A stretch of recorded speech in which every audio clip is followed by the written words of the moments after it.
Walang kawala sa batas ang dalawang babae na kabilang sa drug watch list matapos mahulihan ng hinihilang shabu sa Barangay 145 Zone 16, Pasay City. Ang report mula kay Patrolwoman Ivy Corporal. Arestado ang dalawang babae sa isinagawang operasyon ng pinagsanib na pwersa ng Station Drug Enforcement Unit ng Pasay City Police Station at Philippine Drug Enforcement Agency bandang alas 11:55 ng hapon sa Barangay 145 Zone 16, Pasay City nitong Oktubre 6 taong kasalukuyan.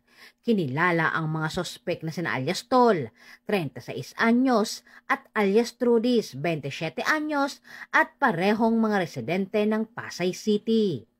Nakumpiska mula sa kanila ang 6 na pirasong plastic sachet ng pinaghihinalaang shabu na may timbang na 4.5 gramo at may standard drug price na 30,600 pesos at isang tunay na 500 peso bill na ginamit bilang bypass money.